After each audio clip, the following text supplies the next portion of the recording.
दरिया खान मरी ऐं कोट लालू खे मिलाईंदड़ कोट लालू रेलवे स्टेशन फाटक ईंदड़ वेंदड़ मुसाफ़िरनि लाइ अज़ाब बणिजी वियो आहे। नौशेरे फिरोज़ खां दरिया खान मरी ताईं बाईपास रोड ठहण खां पोइ ट्रैफ़िक वधी वञण करे रेलवे फाटक ते कलाकनि जा कलाक ट्रैफ़िक जाम थी वञे थी।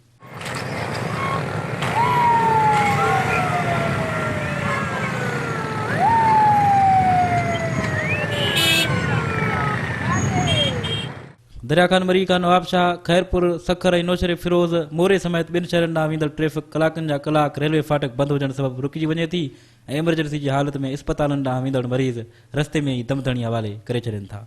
मां इहो चवंदुमि त ही तव्हां त मोटरसाइकिल जी ॻाल्हि था कयो, पर जेकॾहिं एमरजेंसी थी वञे, कंहिं सां को हादसो वग़ैरह थी थो वञे या कंहिंखे अटैक जो मरीज़ आहे, को अटैक थी थो वञे, तंहिंजे बावजूदि बि जेको आहे सो कलाकनि जा कलाक हिते उनजी डेथ थी वञे, पोइ माण्हू हितां फाटक खां पंहिंजो माण्हू वापसि खणी था वञनि।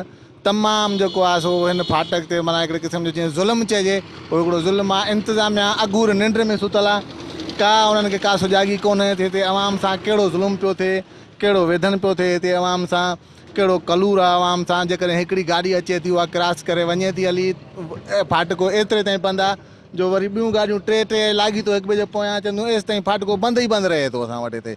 तमामु घणो जेको आहे सो असां वटि हिन फाटके जी तकलीफ़ आहे। असां इंतिज़ामिया खे चवंदासीं ऐं जेको आहे सो जेके असांजा सुञाण धुरियूं आहिनि, सियासी हितां जूं शख़्सियतूं आहिनि, ॿिनि टिनि ज़िलनि जूं जेके हितां जूं आहिनि, ऐं ख़ुदि उहे बि हिन डिस्टर्ब मां गुज़रनि थियूं। केॾी महिल जेॾी महिल अचनि थियूं, इलेक्शन जो टाइम हूंदो आहे, पाण हिन फाटके ते कलाकनि जा कलाक बीहनि थियूं। ओॾी महिल उन्हनि खे ख़बर पवे थी, बसि इहो चवंदा आहिनि असां बसि इलेक्शन गुज़रे, तव्हां असां सां ताउन कयो, असां जेको आहे बसि इलेक्शन खां पोइ तव्हांखे हिते खीर जूं नदियूं वाहे ॾींदासीं। पर असां चवंदा असांखे खीर जूं नदियूं खपनि, हिन फाटके खे ई असांखे दुरुस्त करे ॾेई वञनि। ऐं जेको आहे सो हिते जेका असांखे तकलीफ़ अचे थी अवाम खे, तमामु घणी हिन में तकलीफ़ आहे, छो जो ॿिन्ही पासे हेॾां कोलालू जो शहर आहे, हेॾां दरिया खान जो शहर आहे। दरिया खान वारा एमरजेंसी जी सूरत में नवाब शाह वञनि था, फुलनि जा माण्हू वञनि था, नौशहरे जा माण्हू हितां वञनि था। एम्बुलेंसूं असां कई टाइम हिते ॾिठो आहिनि, कलाकनि जा कलाक बीहनि थियूं हिते पियूं, ऐं जंहिंमें तमामु घणी तकलीफ़ थिए थी हिते।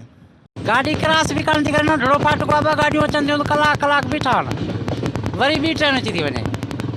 इहे मसइला हल कयो, गेट कोई वॾा ठारायो, वरी कलाक बीही था रहूं, तो इन करे फाटके जी कोई कई वञे। गवर्नमेंट खे ॿिनि आला हुन में आहे, कार में आहे, हुननि खे अर्ज़ु कनि था त हिन जे लाइ मथे पुल थिए ऐं माण्हू हिते ॿ कलाक बीही था रहनि। बचिड़े वारा माण्हू ॿिया टिया ॾाढा परेशान थियनि था। हिन में एक्सीडेंट थियण जा बि ख़तरा आहिनि।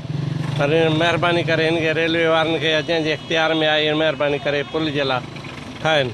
सवारी जाम थी वञे, पोइ निकिरणु मुश्किल आहे। कलाक लॻी वञे, कलाक बि लॻी थो वञे, ॾेढ बि लॻी वञे, अधु कलाक बि लॻी थो वञे। तव्हां छा चवणु चाहींदो? असां चवंदा आहियूं फाटको हिन मोकिलो थिए। तमामु कलाक जो कलाक परेशान थी बीही थी रहे, उन खां पोइ वरी ट्रैफिक निकिरण लाइ तमामु ॾाढी तंगी आहे, मुश्किलात असांखे ॾाढियूं आहिनि।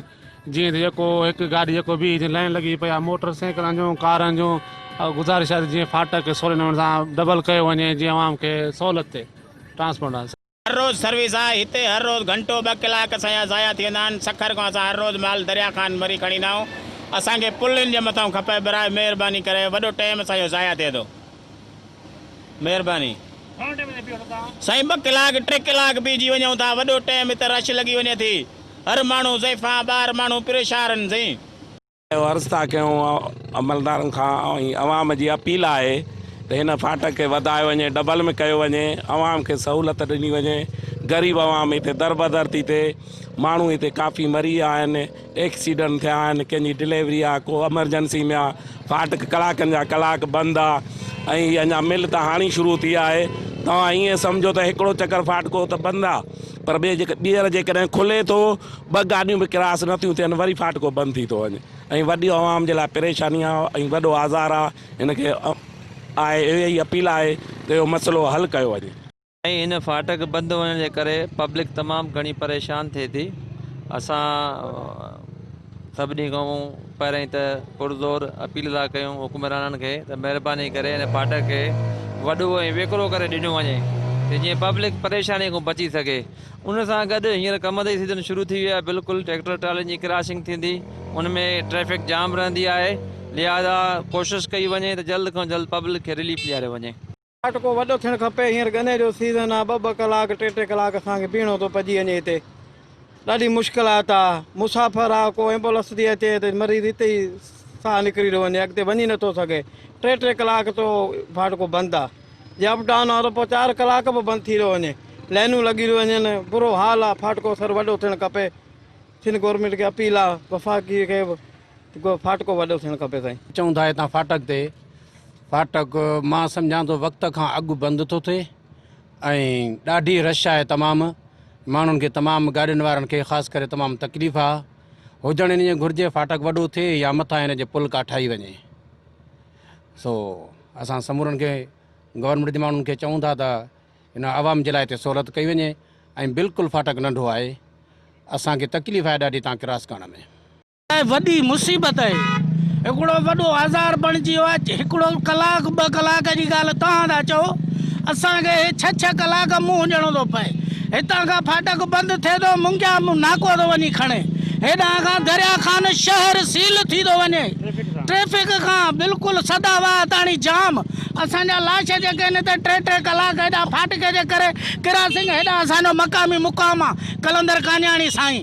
असांजा लाश हुते 3-3 कलाक धिका खाइनि पिया था।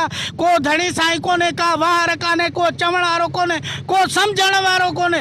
हिते कोई मैयत पई आहे, 5-6 कलाक पई आहे, को ॿुधे ई कोन थो। कंहिंखे असां चऊं, असांजी अखियुनि में दिलनि में दर्द भरिजी विया आहिनि। असांजो को धणी साईं कोन्हे। ख़ुदा रा हिन फाटक खे पुल ॾिनी वञे, जेकी मथां पुल पंहिंजी ट्रैफिक पाण वञे। हिन फाटक खां को असांजो वास्तो ई न हुजे। हीउ फाटक असां लाइ जंजाल थी वियो आहे, असांजे लाइ रेलवे ई जंजाल बणिजी वियो आहे। असां चऊं था रेलवे खे ई बंदि कयो, असांखे आज़ादी ॾियो। हे असांजे लाइ हर रोज़ जी मुसीबत आहे, जान छॾायो।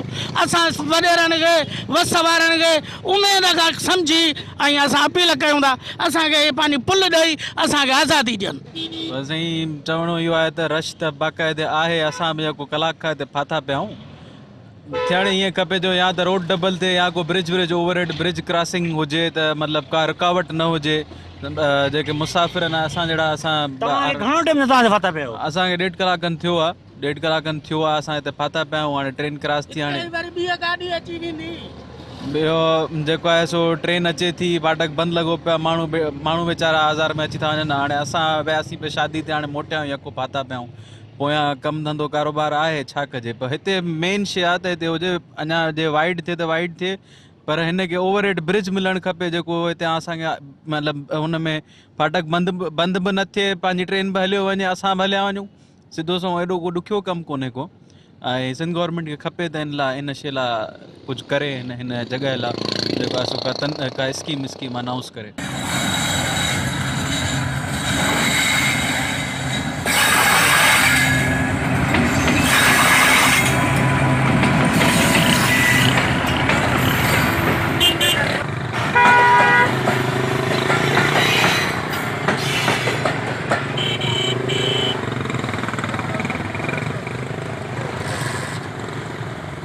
दरिया खान मरी कोट लालू जे रहवासियुनि ऐं मुसाफ़िरनि आला अख़्तियारनि खां मुतालबो कयो आहे त कोट लालू रेलवे फाटक वटां अंडरग्राउंड रोड अवर फिलाए पुल या आरज़ी तौर ते रेलवे फाटक खे वेकिरो करे मुसाफ़िरनि मां बेचैनी ख़तमु कई वञे।